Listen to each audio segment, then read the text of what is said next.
الله جل وعلا د هر مؤمن مسلمان په عزت باندې خوا بدیږي او د الله هغه انسان ډیر بدی چې هغه د مؤمنانو مسلمانانو به عزتي کوي. او په دې اړه الله جل وعلا په سورۃ نور کې څه فرمایي؟ دنیا او آخرت کې الله دردناک عذاب ورته اعلان کړی.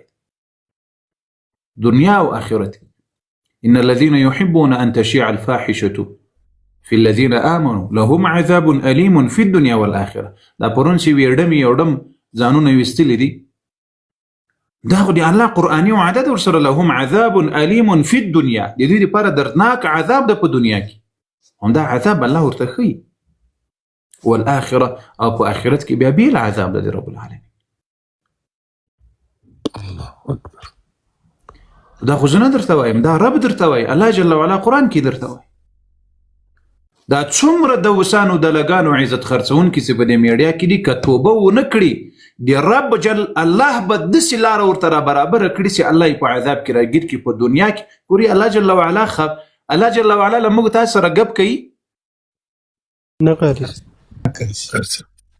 الله جل وعلا کنه موږ تاسو سره مجلس او ګپ ودا نه کوي کنه حکم راځي سیب نه کوي.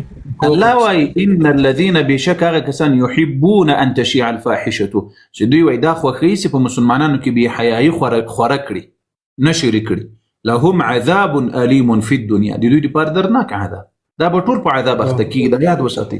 که زه ژوندی ومه یو به درته ښیمه او که مړ وم بیا به نو د قبر خواته که مې راغدله بیا به راته وایي چې قاري صاحب پلانی ډم هم په عذاب کې راګیر د پلانی ډم هم په عذاب کې راګیر سول. الله داسې ذلیله کړ. بالکل قاري صاحب لیدلې مې د قاري صاحب ډېر ولیدل په خپل سترګو رښتیا وایي.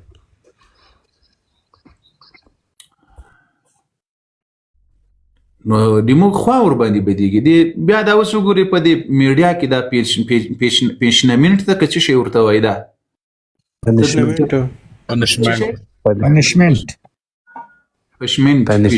دغه بداوي چې دي چې دوی سره کوي دا دلګان د وسان بیا دا پیسې پسې خوریم. الله اکبر. هم بې عزتي کوي هم ضلالت کوي هم قماربازي کوي هم د مسلمانانو عزت تر پښو لاندې کړل بیا دا د وسانو دلګانو عمرې ته هم بیا رواني. محترم دوه رقمه پلشمنټ دی. یو چې د ګل مجلسي په داسې مخامخې کې یو د واتس اپ پلشمنټ دی چې دا ډرون ګیفټینګ کوي بیا د واتس اپ کې پلشمنټ راته وګه بل ماډل دی کوي.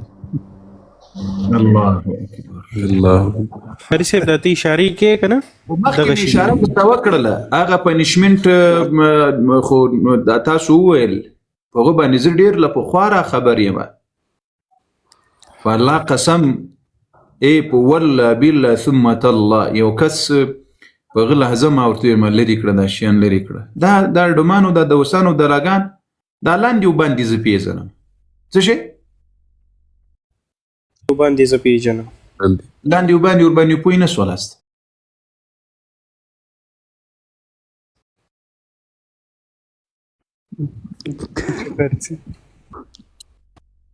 دا هغه د اوس مخلوق ده دا هغه دله مخلوق ده د دې به بیا هغه ملګری کوم دله وي په دې باندې انشاءالله سبا که الله پاک توفیق را نصیب کړن بیا خبرې کوو.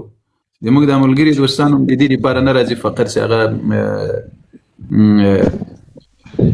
په روزه کې هم له موږ نه څرمنه ایستلې ده اوس هم له موږ نه په دې مسائلو کې څرمنه رانه باسي په لوی الله جل وعلا مسپارم. الله محافظ و ناصر. قاري صاحب محترم السلام علیکم ورحمة الله.